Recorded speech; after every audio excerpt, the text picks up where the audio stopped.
Holy smokes, folks, we got a 4-for-1 in today's video, okay? First one we're going to get into, the individual investor has not sold, institutions have. So are they suggesting that maybe individuals investors should go ahead and sell over the next couple months so then the institutions can buy back in for cheap? Okay, what's going on there, okay? Then we're going to react to this one. Be patient with equities. There's no rush to get in. I have some perspective to give on that one, okay? Then we're going to watch everybody's favorite bull, Tom Lee, who's talking about basically profit margins are going to expand for tech companies. We'll watch that as well. And if that wasn't bullish enough, we're going to watch this one, this 2-minute clip here. We're setting ourselves up for a nice extended rally, okay? So a little mix of bearishness mixed in with bullishness, equal as all things should be. Thanks so much for everybody for joining me on this channel. As always, we are now 13,000 subscribers deep on this channel. Holy smokes, this ain't no jokers. Yep, we're climbing the ranks, okay? No stocks are going up, but the numbers are going up, okay? So I appreciate everybody for joining me as always. Also, if you're looking to join my private stock group and get access to everything in there, essentially check out the pinned comment down there so you can join and become a member inside the private stock group. Alrighty, let's get into this. If you got any opinions on anything discussed in today's video, whether it's my opinion or the opinions of others, love to hear from you guys in that comment section. I always read through the comments. I think people might think, because there's a level of success there on YouTube, like I don't read through the comments. I always, check out the comments. Unfortunately, comments are messed up nowadays because of the bots. It's not really as much of an issue in this channel as it is the main channel, though. So many of those, I don't even want to talk about it. But anyways, yeah. Tape, a risk-off atmosphere. That is what former Dallas Fed President Richard Fisher told me we are in now, and it's likely to stay that way. Our first guest, he agrees. He just doubled down on his crash call for stocks. Let's bring in Cantor's Eric Johnston. He's with me once again, and that's really what it is. It's a call that stocks are going to crash from here, that they have a lot more downside, right? They do have a lot more downside. I think, our conviction at this level is as high as it was when we were 1,000 points higher, when we were bearish at the beginning of the year. Bearish at 4,300 and now at 3,780. And the reason why, even though price level is down and our conviction is super high right now, is based on what's going on in a number of different areas, including the rates market. So I think yesterday was very important. Powell backed up his Jackson Hole comments with action, not only going 75 basis points, but also saying the Fed funds rate is going above 4%, and he understands that could cause a recession. He actually probably wants a recession in order to get inflation down. And I think if we take a step back and really understand the magnitude of how important this rate move is, over the last 12 years, the Fed funds rate has been above 1% for only 1 year. Okay, so this economy, investors, businesses have become accustomed to interest rate at suppressed levels for the last 12 years. Now we're talking about a Fed funds rate of 4.5%, the highest in 15 years, real yields, which is what... Wow, interesting. I didn't know Ball was down that much. I'm going to have to check out Ball. So Ball, I remember that company. I used to know about that company because I used to be invested in a company named Hanson's Natural Beverage, which became Monster Beverage over time. But basically, their main can supplier back then, I have no clue what the situation is nowadays because I don't track either company, but their main can supplier back then was Ball Corporation. So interesting. Okay. How much risk people take, the highest in 15 years, and the 2-year yield is surging. So what are the implications of this? And I don't think at all they have been that they've hit the equity markets yet, because all of the downside in the equity markets has been due to higher rates, not due to the implications of what I'm about to say, which is that when you think about the impact of these higher rates, it's from companies refinancing as their debt comes due. They're paying the higher rates. The access to credit, the ability to actually find the ability to borrow. They're thinking about doing a project. The whole calculus around whether to do the project or not is going to be impacted by rates. And then my final point here, just before we move on, is that looking at money market funds right now are yielding almost 4%. They're about 3.3. Right. I know where you're going with this. I know where you're going with this. But I mean, if we get everything. Okay, first off, listen, man. I usually like people, okay, but I don't know what it is about this dude. I don't like him, okay. I don't know if it's the way he looks or the way he talks. I don't know. Maybe it's a combo. Like I don't get it. Like I'm like, why do I not like this guy? But anyways, he obviously brings up some valid arguments. Now, first off, the Fed is everybody gets so caught up in the Fed wants a recession. They're trying to cause a recession. Not necessarily. They're trying to get inflation down. Now, as a result of that, could be a more serious recession. Unemployment can rise, things like that, right? But it's not like the Fed's going out there and like, we've got to see a recession. We've got to see unemployment go up a lot. They want to see inflation go down. And as a result, sometimes you can get inflation down by having a recession or something like that. So that's just something to factor in. People get way too caught up in like the Fed's just going to keep raising rates until they see a recession. No, the Fed's going to keep raising rates if they keep seeing insane inflation rates like 7, 8, 9%. That's the bottom line with that. They got to see us start to get back toward 4 and then hopefully down to 3 and then eventually 2, which is where they really want to be in that range, right? But when you have these numbers that keep coming in, they have really no choice but to keep raising. The first, we don't have a conversation. I mean, I want to go through some of the points that you make, not to lay out your whole case and then we have nothing to discuss. I find it hard to believe that you're as bearish today with as much conviction as you had when we were 1,000 points higher. How can that possibly be true? And also, if everything you say is so crystal clear to seemingly everybody, why didn't the market get destroyed today after what Powell said yesterday and what the Fed did and what they're likely to do moving forward? Sure. So in January of this year, when the S&P was at 4,700, we were still doing QE. Before we get into that, the Nasdaq's already down 30+% from its highs. So do keep that in mind. And it's down over 30% year to date. It's not like, we got some market that's high flying. The market's already been hit heavily. The S&P 500's already down 22% or so from its peak. So, I think that's just something to factor in. It's not like, if these markets were at record highs or something like that, then you can understand. But I mean, like we already priced in a lot of bad news. Who knows if we priced everything in bad? That remains to be seen. But we've already priced in a lot of bad. So let's do keep that in mind. Fed funds rate was at 0 and the economy was still very strong. And so we made the prediction and bet at that time that those things were going to roll over and those things were going to happen. But the magnitude of where we are now is far greater than what I think anyone really could have expected in terms of where the Fed funds rate is going so quickly. To your question around why hasn't not been reflected in equities yet, in my view, when this information is known, I think it's a great question. One of the things that has held up the equity markets is that the individual investor still has not sold. Institutional investors have. And I think, we talk about one of the risks to the upside is that institutional investors are very underweight now equities. But the individual investor who piled $1.7 trillion into the market has not sold yet. And as price starts to continue to go down and as money market yields go up, I think that's going to change. Okay. Disagree in a major way there. Here, let me finish this video and then I'll speak on it and then we'll go to the next one. So I want to try and have a conversation too about the other side of the coin, right? And Scott, just to be fair, if you ask me based on this current information where the S&P would be, I would tell you that we should be much lower. I'm very surprised that we have not sold off as yet, but I think it's coming.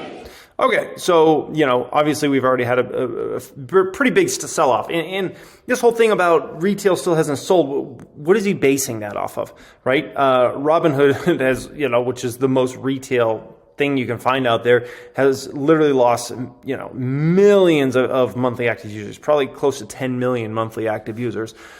Where is he getting that data from? Has he seen the retail-related stocks, what has happened to almost all of them, down 50 to 90%, almost all of them?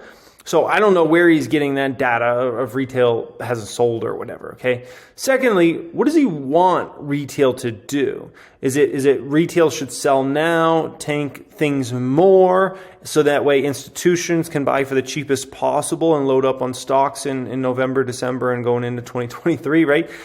Retail's seen this game before. They've seen it several times. They watched it play out in the tech bubble. They watched it play out in the great financial crisis. They watched it play out in the Rona crash. They watched it play out in the December 2018 crash. Retail's seen this game happen so many times, right? Where, they end up selling toward the end. And this is why I was trying to warn about this on the main channel a few days ago, where they end up selling toward the very end of the crash because they've been through it for a while and it's just like mentally taking a toll and they start just viewing everything as a negative and then they end up being, selling not necessarily at the bottom, but pretty darn close. Then institutional money comes in, steps in, buys stocks up, and boom, up and away you go. And everybody's like, what happened? How did this happen? It must be a fake rally. Oh my gosh. And we've watched that play out so many times. So maybe some in retail have gotten a lot smarter. I think some have, obviously I think a lot have left the market, but I think some retails knows this game and they understand this game and they're like, I'm not going to get played in this whole situation. I'll buy this whole crash. And I'll hold this whole crash. And as we go up, I will prosper and I'll be able to buy as we come out of the crash as well. And I won't sell out in this situation, right? That's just the bottom line because people, this isn't the first time this has happened. It won't be the last time. And you just got to be smarter than that, okay? So next one to get into here, be patient with equities. There's no rush to get into Short Hill Capital. Okay, Short Hill's Capital, they got to be short, right? Okay. Or the SMH, feeling confident enough that they've come down enough that you may not pick the exact moment, but that the time is right now. What are your thoughts?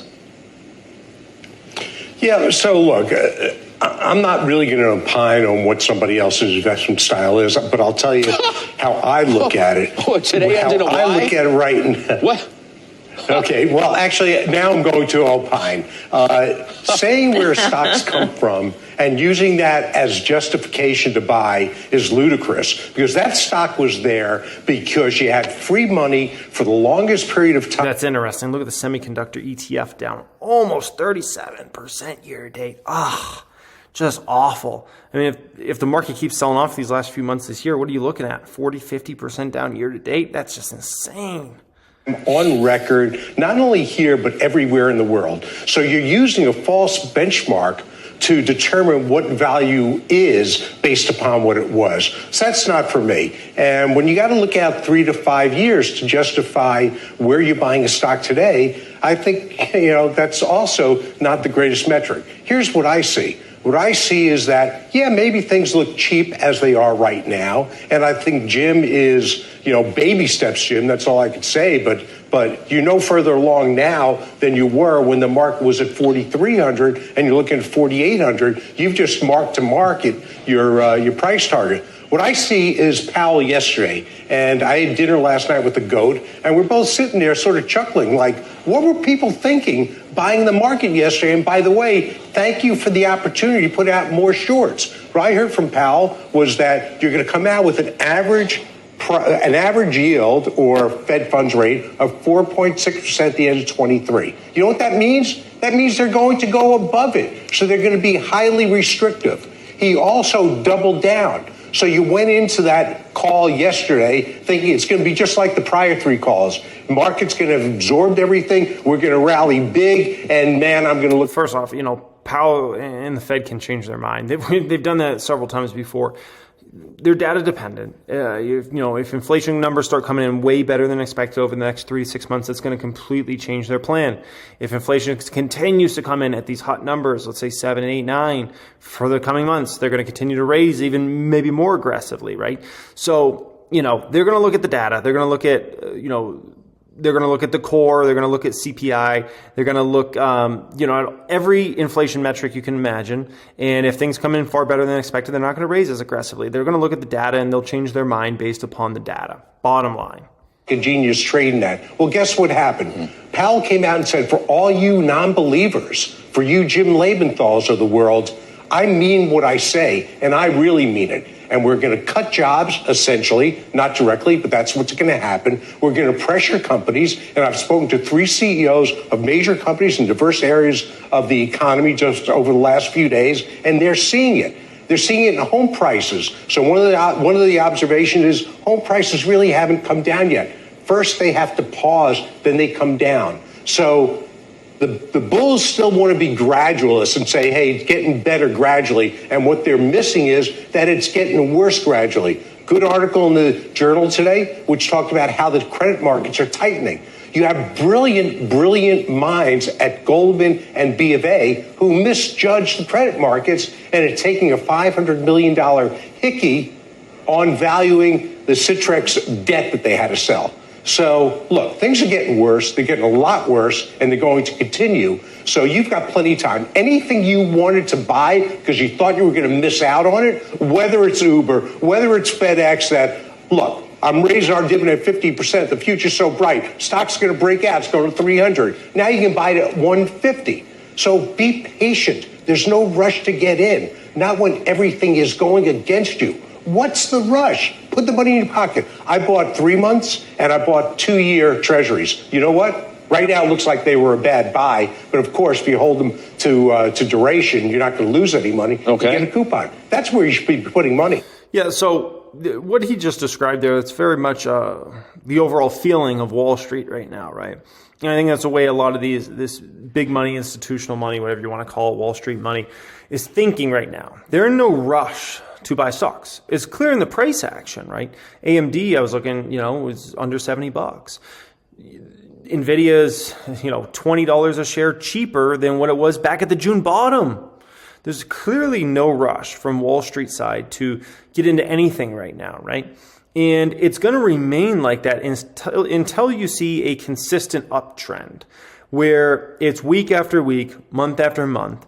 And then you start to get people to slowly start to funnel in. And it's a process. You don't go up in a straight line. Other than maybe the Rona crash, which was a very freakish, straight down, straight up scenario. Outside of that, it's usually a rather gradual recovery. The stocks that usually start recovering first are the ones that got hit first. So think speculatives, think small caps, think mid caps, okay? Those ones usually start recovering. Then from there, it kind of broadens out. And meanwhile, while some of those stocks are starting to recover, you can actually see some big stocks actually continuing to falter during that time, which is a pretty fascinating thing that happens in the market. So, until you see that consistent uptrend, Wall Street's going to continue to have this approach of, why do I need a rush to buy anything, right? And my perspective on that always is, I'm never trying to make my investment decisions based upon what I think the market's going to do or not do, or do I think the S&P is going to go up 200 points next month or down 200 points? I don't really care. I look at it as very simple. Is a stock I'm buying very undervalued? Yes, I'm going to buy that stock.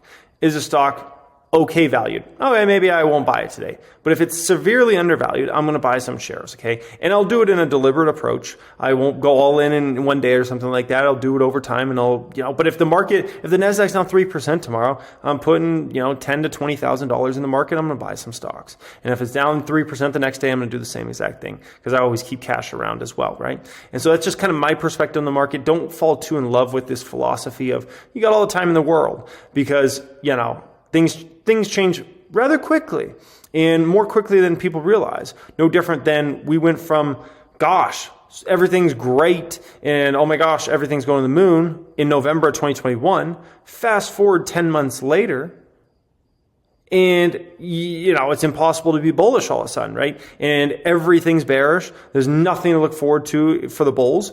In a 10-month span, that happened. And the Nasdaq goes down 30+% in that amount of time, right? Countless stocks down 50, 60, 70, 80% in that amount of time. Happens quickly, and so let's imagine, we fast forward to November of this year, right? Who's to say 10 months later, we won't be heavily on the bullish side by that time, right? And there will be a lot of things to go for on the bull side.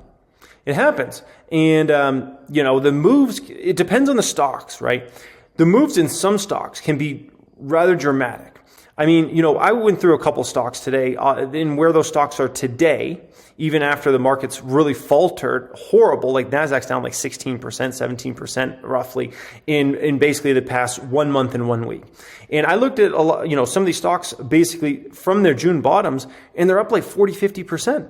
I was looking at Fubo, I was looking at Honest, I was looking at Elf, right? A lot of those small cap stocks, not all of them, but a decent amount of them that have, good long-term things going on in their business models, right, have come back dramatically while everything else has gotten absolutely obliterated. So, these are just things to factor in. And, I hate when they kind of use blanket statements like, you got to be patient around everything. And it's like, depends on what you're getting in. If you're talking about Apple stock, sure, you be patient. Like, what is the rush to get into Apple stock? It hasn't gone down even as much as a market. It's not like it's one of those stocks that all of a sudden is going to double up quick. It's no small cap or something like that. It's going to need crazy amounts of money to come in it to even go up 25% or 50%, never mind, a double up.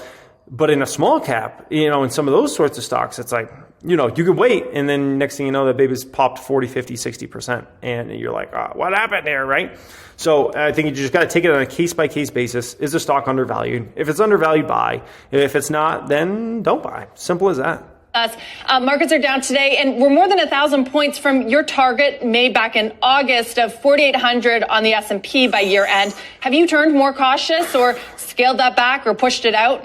That's why short-term numbers it's just pointless. I mean, I guess it's fun to talk about and it gives us something to talk about here, but I mean, it's just pointless. And sometimes people ask for my short-term projections on what I think a stock price is going to do. I have no clue what any of my stock prices of any stock I own is going to be in 6 months or 12 months from now. No clue. I wouldn't be surprised if they're triple the price they are today. I wouldn't be surprised if they're down 50% from where they are today.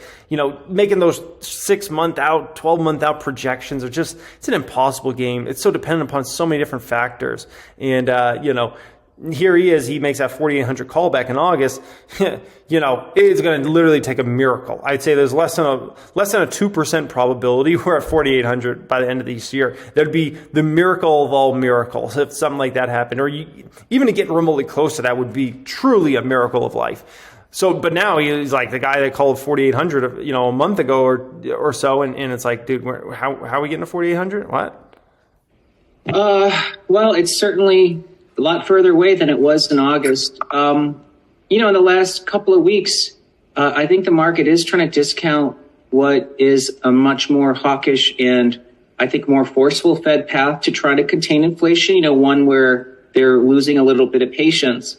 But the reason I still think we still want to think about stocks doing pretty well in the year end is that it's ultimately going to be coming down to the path of inflation. And if inflation starts to improve sharply, which a lot of leading indicators show that, I think markets are going to start to look at the Fed's current path as sufficient to actually contain inflation. And I think that's going to allow risk assets to rally. So I would say the bar is definitely higher, and it's been a really very tough few weeks, especially post Jackson Hole. Mm-hmm. But I rule out the probability that stocks rally pretty strongly into year end. So if they do rally, if the S&P gets back to 4,800, even next year at some point, what is the valuation behind that call, particularly for tech, which makes up so much of the broader market? How are you valuing that sector? Does it ever come back to those 2021 peaks? Yeah, it's interesting timing that you're asking that question. I just got off the phone with a tech CEO, and one of the things that investors need to keep in mind is tech companies really got cautious early this year because there was a lot of signaling about monetary tightening and the risks of inflation. So companies aren't necessarily tripping over their skis right now.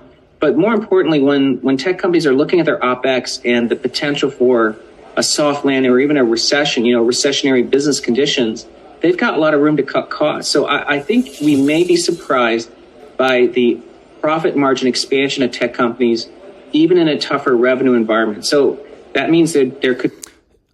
I 100% agree with him.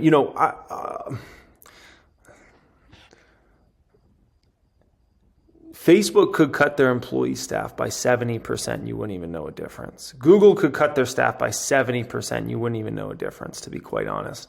Every one of those companies is way overhired, massively overhired. They have so many duplicate roles. And how does something like that happen? Well, when you are building and scaling a business of that size and the money's just coming in ridiculous, right? You start to be like, what do I even do? I just need to hire more. I need to hire more. I need to hire more. I need to add more systems, more locations, more, because you're just in such a scale mode, right? And so you spend. So this is one of the healthiest things that could ever happen to a lot of these big tech companies is a slowdown, because then they're going to realize, oh my gosh, we've way overhired. We have way too many systems in place. We have way too much crap going on that is not even getting them a return, and it kills profitability. Ultimately, Google's profitability would be way more than it is, but they've way overdone it. Meta's profitability would be dramatically higher than what it is, but they've way overhired. And, they justify it on many things, but when you're in a growth cycle, it's like you want to just keep hiring and add more locations, more employees and things like that, because that's what the market's valuing. Growth. They want to see growth everywhere. And the more you start to realize, oh gosh, this is a lot of it's just going to waste. And so I agree with Tom Lee and his perspective here on margins could end up shaking out to be much better for these companies over time as they cut some costs here. And let's just call it cut off the fat. That's the best way to put it. Earnings surprise on tech. So I think there's a reason why earnings revisions haven't dropped as much as they should have done by the end of this quarter, right? We're in the confession period now for earnings. And I think part of that is that companies really were pretty good at managing costs because of the signaling of the weakening economy. It's such an important point, Tom. As you're talking, I was reading this Bernstein note on Meta, and they say the reality is the company has a lot of room to preserve earnings power via sizable OPEX cuts and protect the EPS floor that the bulls are counting on. Would you argue that Meta is indicative of broad and in aggregate corporate America's power to cut costs? Before he gets in that, I think Meta is the one that can cut costs the most of any of big tech, to be quite honest. And when you're dealing with these big tech companies, it's so much different than, it's not like Walmart could magically cut, 30% of their staff or their systems and things like that. It doesn't work like that for one of those type of businesses. But when you're talking about these big techs, they just keep hiring developers and engineers and just try projects out and try this and try that and let's try to do this and things like that. And, sooner or later they just realize, we're just wasting a crap ton of money because it's actually a few top people that are actually building epic stuff for us. And the rest are just, collecting dust. Yes. And especially when you think about the environment, Carl, over the last 10 years, companies had a decent top line environment in a weak inflation environment. So they had not a lot of nominal growth, but they were focused on growth. Now that we've got better nominal growth and companies focused away from top line, that is giving them ample opportunity to really tackle OPEX, as you're pointing out. And ironically, or sort of maybe in favor of the Fed, in tech, a lot of the OPEX is going to be labor. So I think you're going to see job cuts coming in tech, and that's really going to help preserve earnings power. But that actually works towards the Fed's goal of trying to manage a very tight labor market. Yeah, when it comes to something like, if we're talking about like engineers, developers, and things like that, there's an upper echelon of very top tier people that can do a lot for you. Okay, it's not like a retail job where maybe this person's able to fill the shelves a little faster than this person or something like that, right? In the developer world, the levels of talent matter in a significant way, and similar to almost like investments, right? You have some people that are really, really great long-term investors and really pick some game-changing companies and others that just don't, right? And and when it comes to engineers, developers, and these sorts of folks, man, you have some that are just freaking amazing and they can completely change your business. And I'm sure Meta has a lot of those individuals, right? But they got a lot of just mediocre people. And, you have to make decisions like, do we keep all these mediocres around? Is that worth it? Should we, is it worth holding these mediocres with us instead of letting these mediocres go to other companies? And those are sometimes tough decisions you have to make. But there's a big talent gap between the top, the creme de la creme in that industry, and the not so good. No, and it's like that in many various industries, right? Like look at sports, right? There's such a talent gap between Steph Curry and whoever's the worst player at his position in the NBA, right? There's such a talent gap difference between Patrick Mahomes and what he can do as a quarterback versus like the third string quarterback of his own team or some other team, right? Such a talent gap differentiation. And in some industries, you don't see that, but in others you do. In tech, you definitely do. And so, I think those companies, if they want to take this next, 6 months or so and cut costs, this is a perfect opportune time for them. Don't fight the Fed's been a pretty good maxim for, 6 or 8 months right here. We did get a little more ratcheting up of the anticipated hawkishness of what the Fed's going to do. Is it as simple as that? Has the market already kind of absorbed that reality, or how do you see it playing from here? Well, I think that investors right now aren't really sure which way to turn. I mean, if you look to history, and you know that I'm a big historical fan, but realize that history might be a great guide, but never gospel, it's on the line. And I mean that because we retraced 50% of this bear market move on April 12th. And history says that whenever we have retraced that much, we don't go down to set an even lower low. Ditto when you look at the washout of breadth that we saw in that June 16th period. But we're getting pretty close to possibly setting a new low. And I think that the blame will likely go to the Fed. Yeah, S&P's, I think, 2% away from a new low, and the Dow's 1.1% as of right now, at least. And that can change. Something important he said there, right at the top. He talked about don't fight the Fed. And so there's a belief out there that wait to buy stocks until the Fed pivots, okay? Which means either they stop raising rates or they potentially start cutting rates. Well, the problem is every single person in the stock market knows that. So what I believe is going to play out is the market's going to move up months before the pivot actually happens. And that's why a lot of people are anticipating it and trying to play these games of where does CPI come in at, what's the Powell saying, so they can try to time it out so they can get ahead of that. Because by the time the Fed actually, whenever that is, stops raising rates and potentially starts cutting rates, everybody's going to already understand this game, right? Because they understand what happens to the market after that essentially happens. So, it's just something to kind of factor in. Everybody thinks it's as easy. When everybody starts thinking something's easy, it's usually anything but easy. But yeah, everybody just thinks, wait till the Fed, turns, and that's going to be the time to buy stocks. It's like, it doesn't work. It's worked that way in the past. Everybody knows that trick now. Everybody knows that trick. Everybody's ready for that trick now at this point in time. So, you're not fooling anybody anymore. And that's why everybody's anticipating, trying to get ahead of that. So. Sure. And, in a more long-term way, how are things getting set up right here? Because we are going to be running into, obviously, if not now, then soon, if we continue to decline, the market will get kind of washed out again. As you mentioned, it was in June. We're going to be running up into what's typically a pretty bullish seasonal period. Of course, that's not until, I guess, late October or after. And we've been going down for 8-9 months. When markets have been down 20% year to date in September, they actually more often than not are higher than that low at the end of the year. Well, I think we're probably setting ourselves up for some sort of a nice extended relief rally, as you just mentioned. I mean, October is by far the most volatile month of the year, 36% more volatility than the average for the other 11 months of the year. But it's also typically a bottoming month in terms of market declines. And wow, Etsy's under 100. I did not know that. Interesting. Because this is also the beginning of the fourth quarter of the midterm election year, heading into the first 4 months of the third year. Again, history says that there have been outsized advances, not only in share price, but also frequency of advance, which you really can't ignore. Yeah, certainly can't ignore, but maybe shouldn't be too early in trying to anticipate.